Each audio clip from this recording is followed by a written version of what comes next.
افسوس نبی زادیوں کا شام میں جانا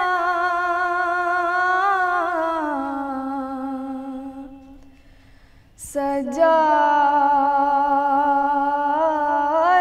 سے پوچھو۔ اعوذ باللہ من الشیطان الرجیم، بسم اللہ الرحمن الرحیم۔ رب اشرح لی صدری ویسر لی امری واحلل عقدۃ من لسانی یفقہوا قولی۔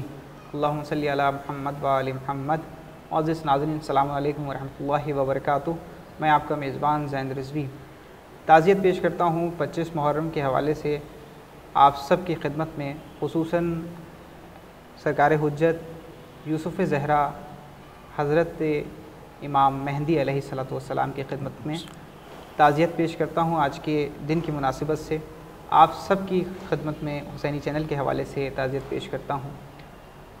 ہمارے ساتھ اس وقت اس شہادت کی مناسبت سے جو پروگرام ہے، اس میں حجت الاسلام والمسلمین علی جناب مولانا قمر الحسن صاحب قبلہ اس وقت موجود ہیں۔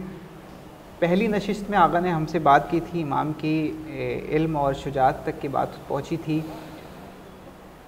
آج کی نشست میں ہم آقا سے سوال کریں گے کہ کس طریقے سے دربار یزید میں امام مولا سجاد نے جو خطبہ دیا، کیا اثرات تھے اس کے۔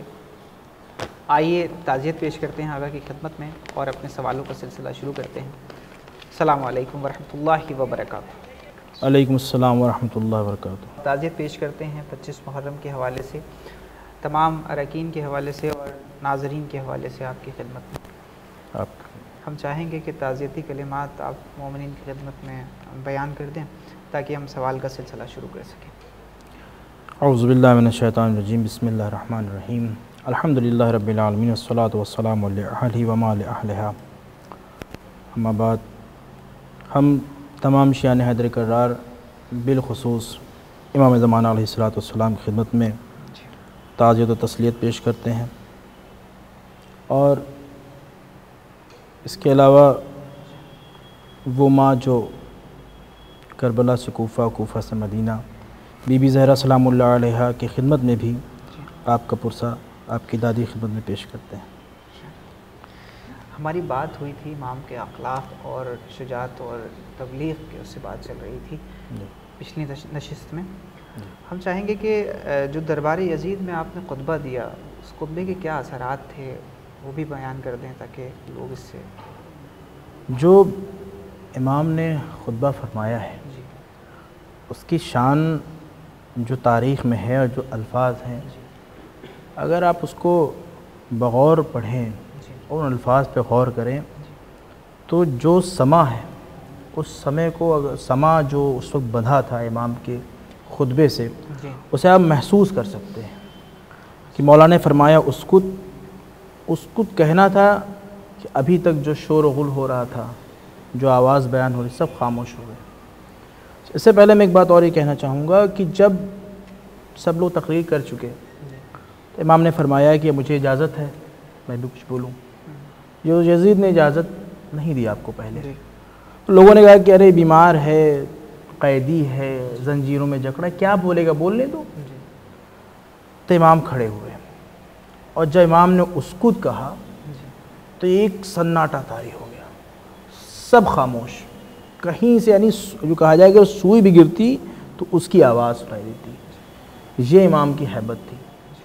اور اس کے بعد پھر امام نے بھرے دربار میں آپ نے فرمایا کہ تو جانتا ہے میں کون ہوں، میں کعبہ مجھے جانتا ہے، صفا مروہ مجھے جانتا ہے، اور اگر تم لوگ نہیں جانتے ہو تو جان جاؤ میں کون ہوں۔ پھر مولا نے بہت طولانی خطبہ اس میں آپ نے فرمایا، اور باقاعدہ ایک ایک چیز کی مولا نے بتایا کہ دیکھو، یوں کہا جائے اگر سارے خطبے کے اگر ہم خلاصہ کریں کہ دنیا کا ذرہ ذرہ مجھے نہیں جانتا ہے۔ مولانا یہ بتانا چاہ رہے کہ دیکھو، آج جو تم لوگ کھڑے ہو یہاں پہ اور مجھے نہیں پہچان رہے ہو، جبکہ تم مسلمان جب ہو کہ جب تم نماز پڑھ رہے ہو، تو جو نماز میں تم سجدے کرتے ہو وہ سجدے مجھے جانتے ہیں۔ تم حاجی جب ہو جب تم حج کرتے ہو، تو جس عمارت کو تم طواف کرنے کے بعد حج کرتے ہو وہ عمارت مجھے جانتی ہے.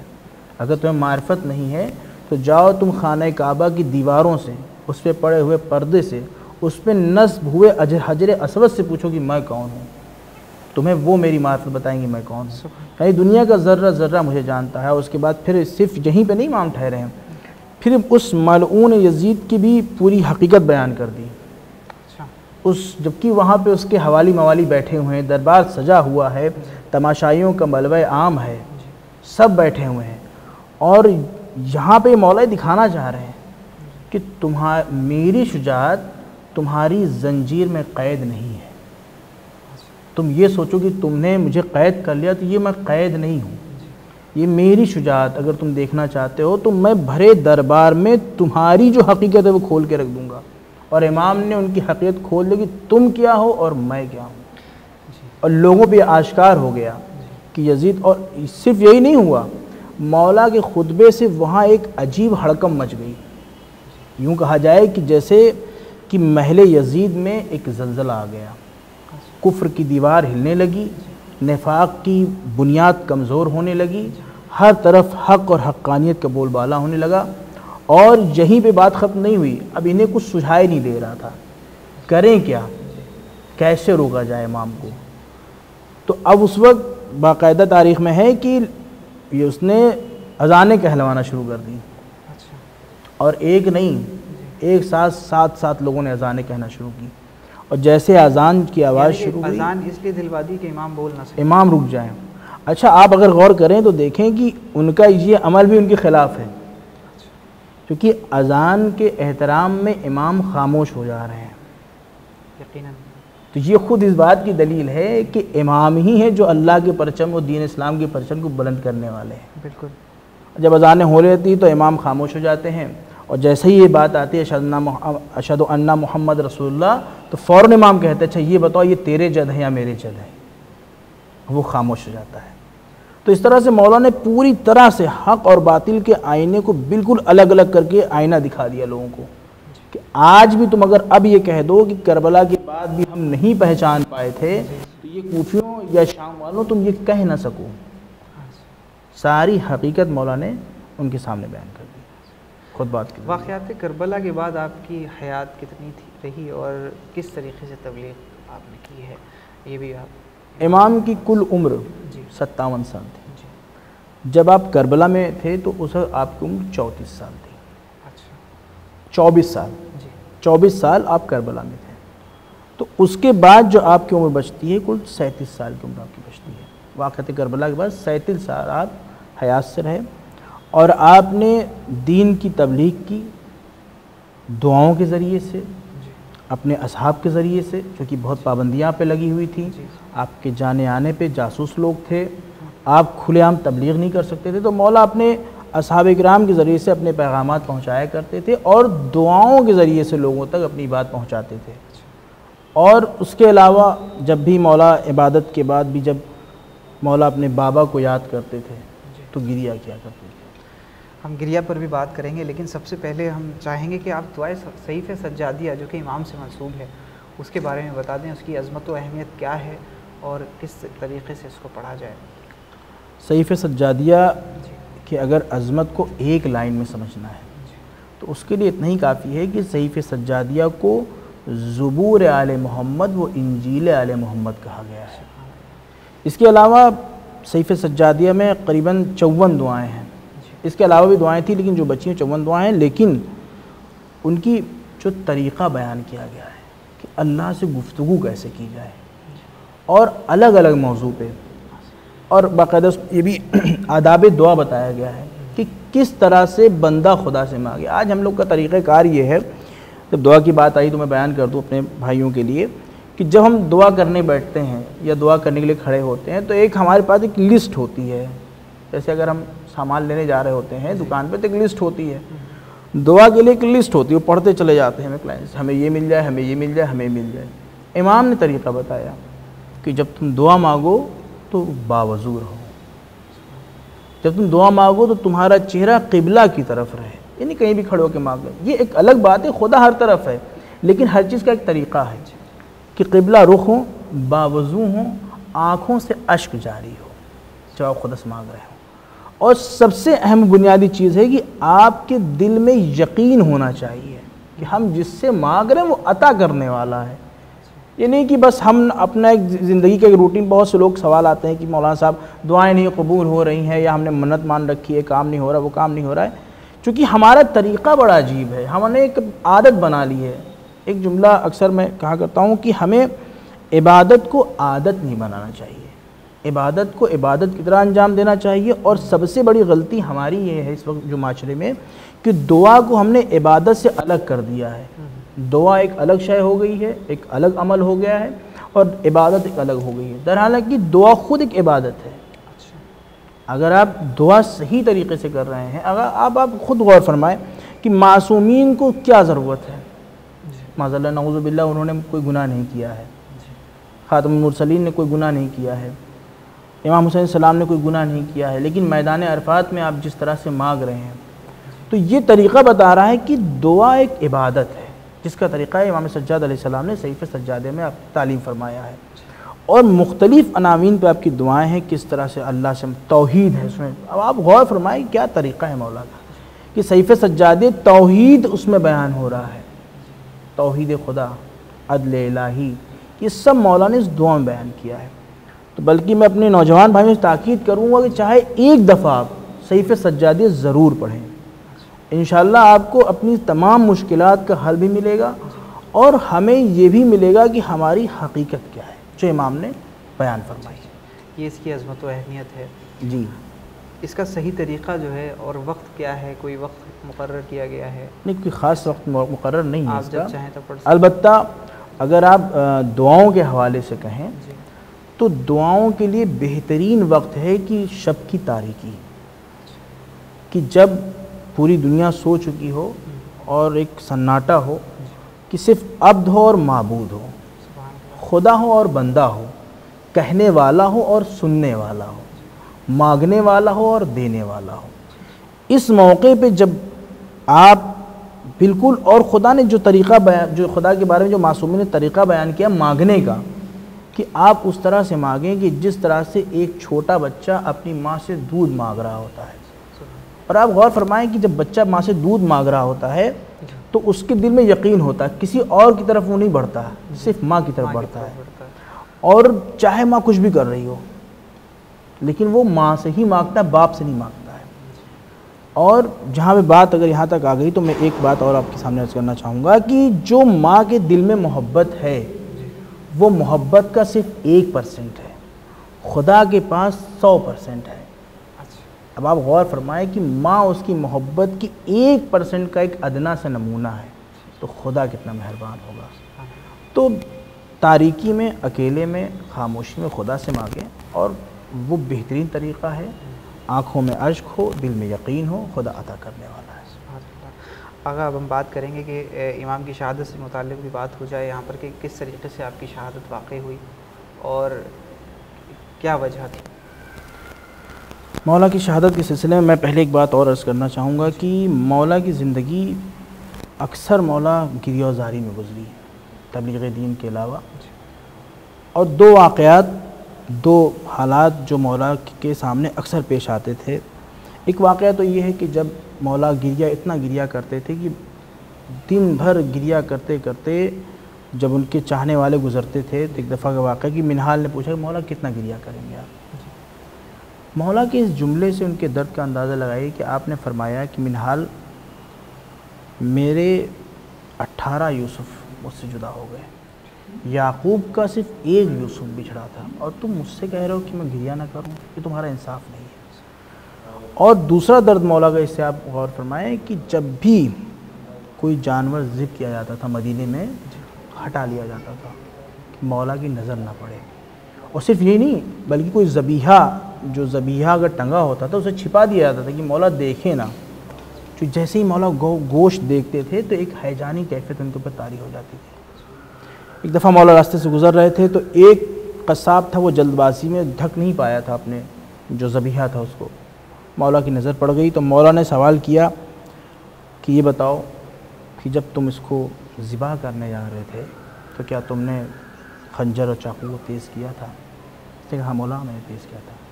کہا تم نے پانی پلایا تھا؟ کہا ہاں مولا میں نے پانی پلایا تھا. مولا تڑپ جاتے ہیں ایک دفعہ اور تڑپ کے کہتے ہیں کہ بابا یہاں تو لوگ جانوروں کو پانی پلا دیتے ہیں, کیسے وہ لوگ تھے جنہوں نے آپ کو پانی نہیں دیا؟ مولا کی پوری زندگی اسی طرح سے اس گریہ و زاری میں گزری ہے, اور اسی طرح سے مولا نے اپنی پوری زندگی جس طرح سے گزاری, عبادت, تبلیغ دین اور اپنے بابا پہ گریا. انہوں نے اپنی زندگی کا 3 حصہ کر دیا. یہ جب مولا کی تبلیغ کا سلسلہ بڑھتا چلا گیا تو ان کے دائرے احباب کا دائرہ وسیع ہوتا چلا گیا, ان کے چاہنے والوں کی بھیڑ اکٹھا ہونے لگی, اصحاب کا مجمع جمع ہونے لگا, اور لوگ مولا کی طرف ان کا دل بڑھنے لگا. اب اس سے ان لوگ کو پریشانی ہونے لگی کہ کہیں ایسا نہ ہو کہ لوگ چاہنے والے زیادہ ہو جائیں تو میری حکومت خطرے میں آ جائے. تو جب اس کو اپنی حکومت کا, یعنی زمان جو بادشاہ تھا ولید بن عبد الملک, اس کو اس بات خطرہ ہوا کہ ایسا نہ ہو کہ میرا تختہ پلٹ جائے. لوگ کی مقبولیت, چونکہ بہرحال کہیں بھی آل محمد ہو وہ چراغ ہے, جہاں وہ ہوتے ہیں وہ روشنی دیتے ہیں اور پروانے ان کے گرد آ جاتے ہیں. تو اس ڈر سے اس نے ولید نے امام کو زہر دے کے شہید کروا دیا. آقا اجازت چاہیں گے اور بہت بہت شکریہ ادا کرتے ہیں کہ آپ نے اپنا وقت دیا ہمیں.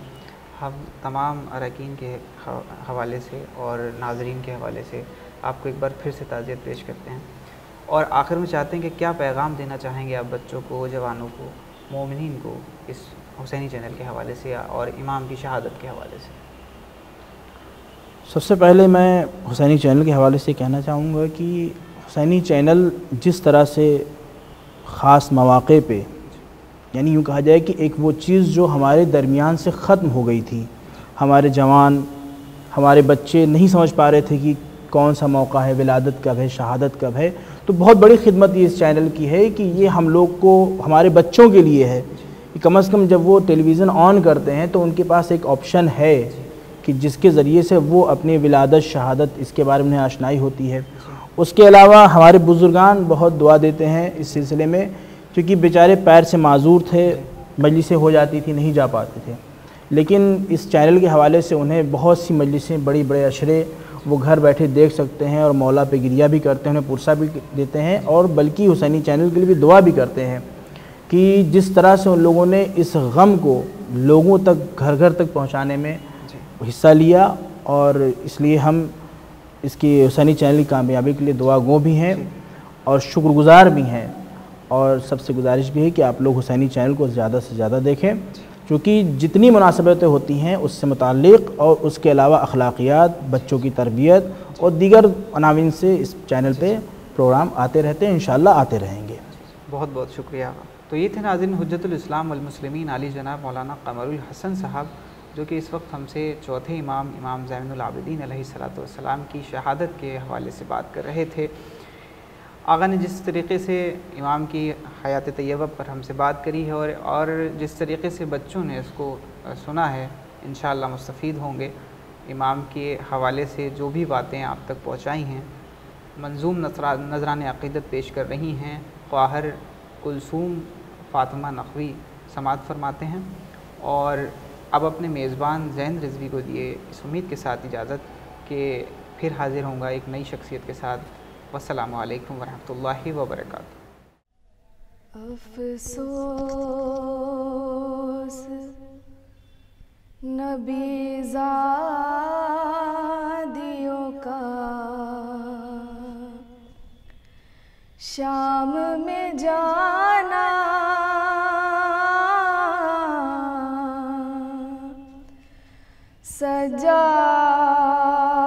سجاد سے پوچھو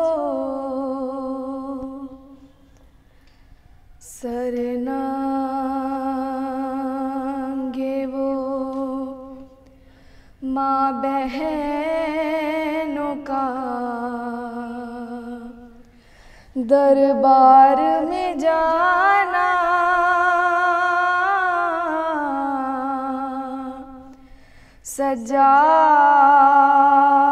سجاد سے پوچھو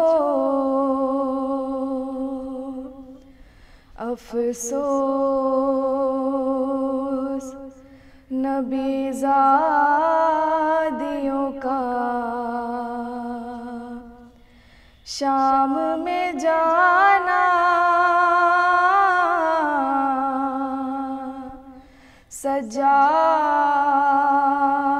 سجاد سے پوچھو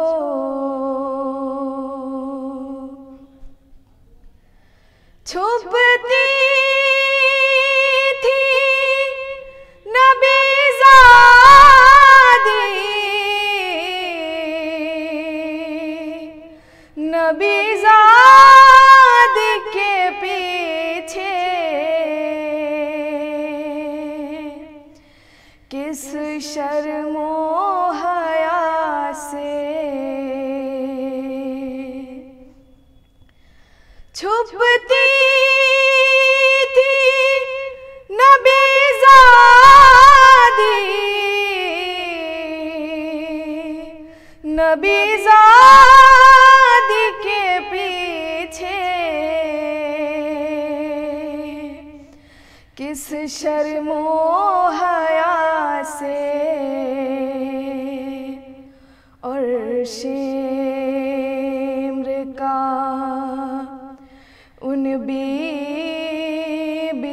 کے نام بتانا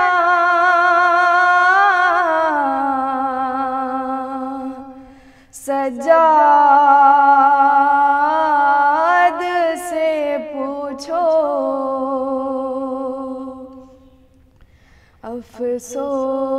افسوس نبی زادیوں کا شام میں جانا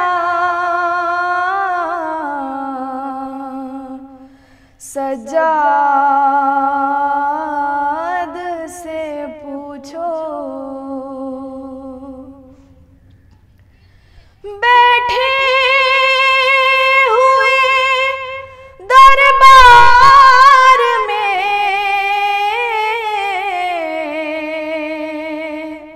سب چھوٹے بڑے تھے سادات کھڑے تھے بیٹھے ہوئے دربار میں سب چھوٹے بڑے سادات کھڑے تھے سرتاشت میں رکھا ہوا زینب کو دکھانا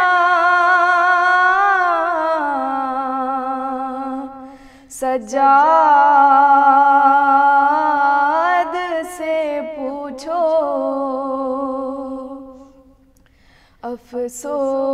افسوس نبی زادیوں کا شام میں جانا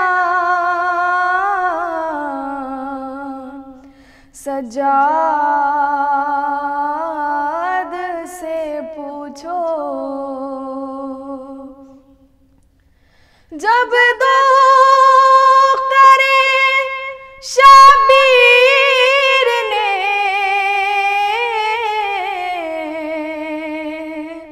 زندہ میں قضا کی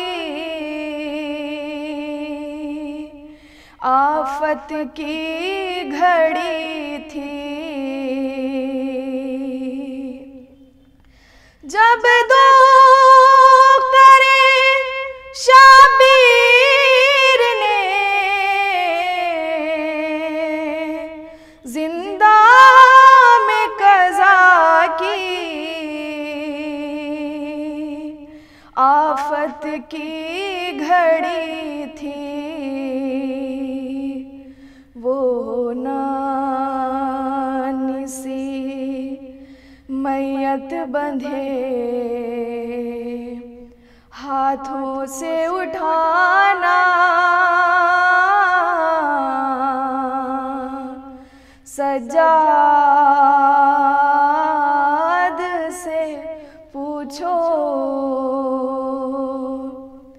افسوس نبی زادیوں کا شام میں جانا، سجاد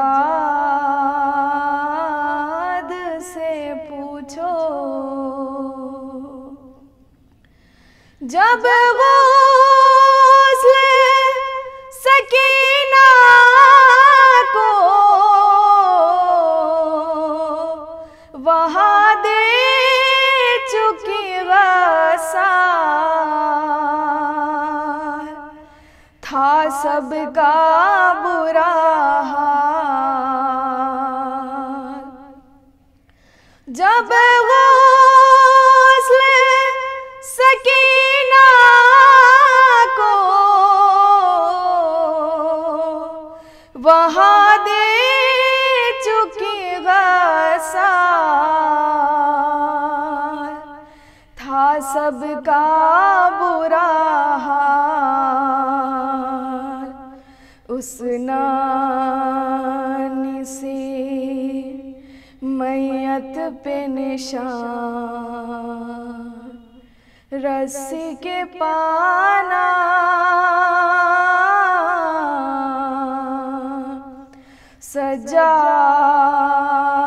سجاد سے پوچھو سرنانگے وہ ماں بہنوں کا دربار میں جانا، سجاد سے پوچھو